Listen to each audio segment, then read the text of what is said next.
नमस्कार मंडळी, स्वागत आहे आणखी एका नवीन ब्लॉगमध्ये. आज आहे 31 31 डिसेंबर, जुन्या वर्षाचा शेवटचा दिवस आणि येणाऱ्या नवीन वर्षाचे स्वागत. जाणाऱ्या वर्षाला टाटा बाय बाय बोलायचं आणि येणाऱ्या वर्षाचे स्वागत करायचं.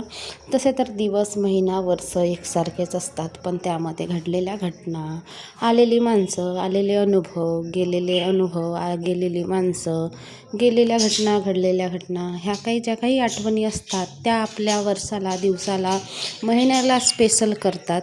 प्रत्येक वर्ष, प्रत्येक दिवस, प्रत्येक महिना काही ना काही नवीन आठवणी, चांगल्या आठवणी देऊन जातो आणि घेऊन पण जातो. ख्रिसमस निमित्त 2 दिवस होती रुद्रांसला सुट्टी, तर आम्ही गेलो होतो गावाला आणि वर्षाच्या शेवटी गावाला जाण्याच्या योगाला भरपूर दिवसानंतर गेली होती मी. आणि गावाकडे गेल्यावर आपण काय नाही आणत आणि काय नाही भेटत, कारण गावाला भरपूर काही असतं. सिटीमध्ये, शहरामध्ये मिळत नाही तेवढं आपल्या गावाला भरभरून मिळतो. आपल्या घरगुती भाज्या असतील किंवा काही बरंच काही.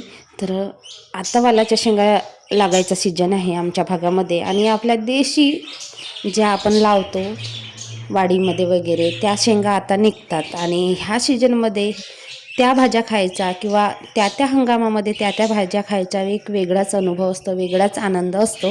तर गावाकडे गेल्यावरच हे सगळं मिळते, नाहीतर मग काय आहे आपलं सिटीमध्ये विकतचं घ्या, ते एक वेगळी चव असते आणि आपली देशी भाज्यांची एक वेगळी चव असते. कशाची करते तर देशी कारले आहेत आपले, थोडेसे निघाले होते, त्याच्यात वालाचे शेंग दाणे आणि काशीवालचे दाणे टाकले.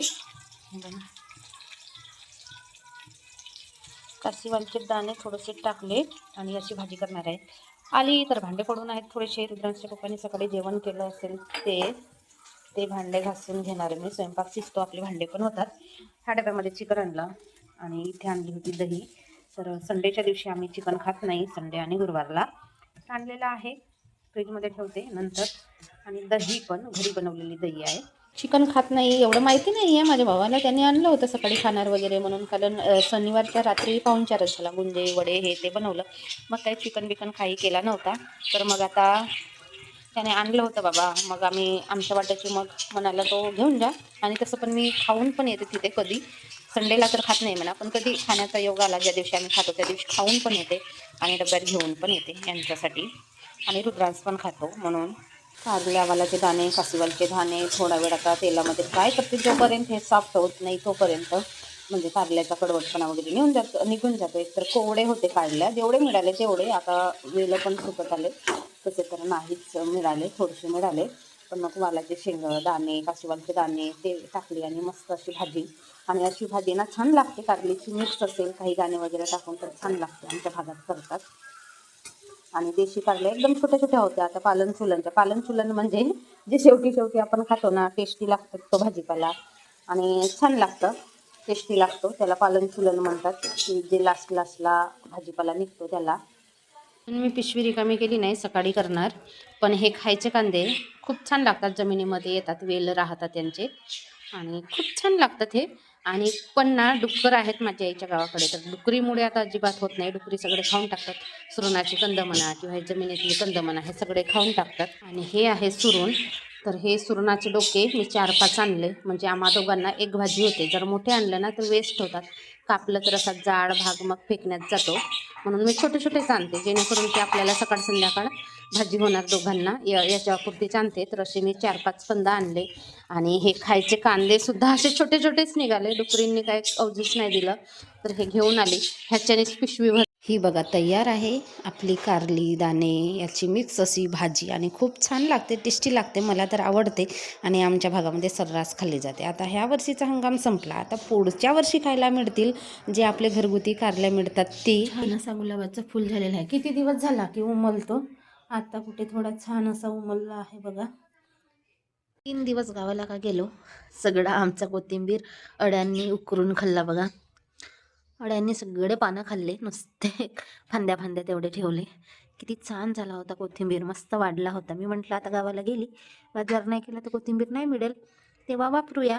रात्री बघते तर काय, तरी अंधारच होता. रात्री मी टॉर्चच्या उजेडामध्ये बघितलं इथे. तर काय बघत होती मी, आमचं गुलाबाचं फूल कसं झालं म्हणून बघत होती.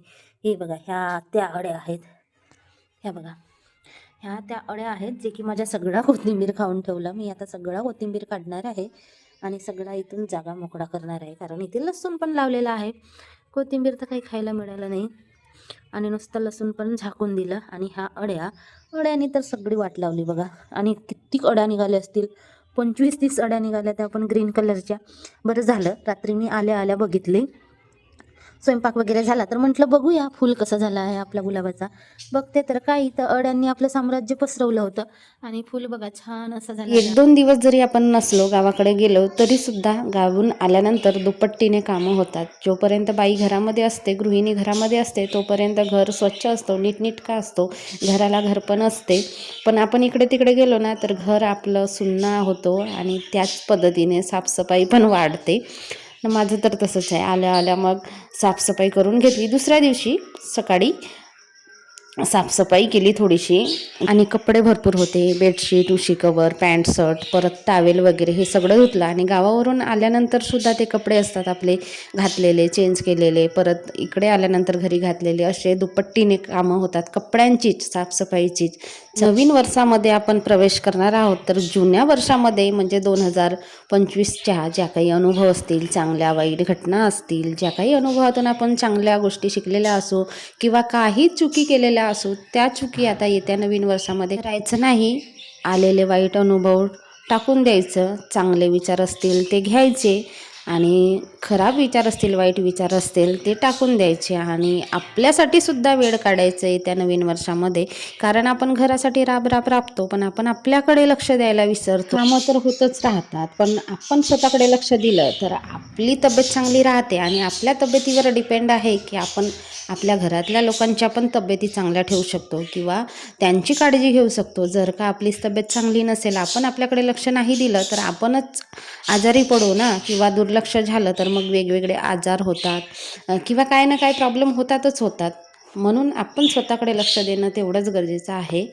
कपडे धुवून झाले आणि वर सुकवले, पण जास्त असतील तर मी वरच सुकवायला घेऊन जाते. आणि हिवाळ्याची इकडे ऊन लागत नाही आणि कपडे सुकत नाही दिवसभर जरी ठेवलं तरी, म्हणून मी वरच स्लॅपवर घेऊन जाते आणि सुकतात छान. तर इथे बघा कोथिंबीर होता तो सगळा काढून घेतला आणि लसणं बघा कशी झाली, एकदम कशीच तरी झाली, सगळं गुरफटल्यासारखी कोथिंबीर होता, त्याच्यामुळे हिरवागार इथून परिसर दिसत होता. पण आता काढल्यानंतर असा दिसतो. आणि हा आपला गुलाबाचा फूल, याला तर 8-10 दिवस लागले उमलायला, अजून थोडासा बाकी आहे उमलायचं. जोपर्यंत पूर्ण उमलला ना तोपर्यंत इतकी डस्ट बसली होती ज्या सुरुवातीच्या पाकड्या होत्या त्याच्यावरती. आणि खूप सुंदर दिसते बरं का हा गुलाबाचा फूल, मला आवडतो. सगळ्यांना माझ्याकडून व माझ्या परिवारातर्फे नवीन वर्षाच्या खूप खूप शुभेच्छा. येणारा वर्ष तुमच्यासाठी मंगलमय जावं अशीच अपेक्षा करते. चला, इथेच करते मी माझ्या व्हिडिओचा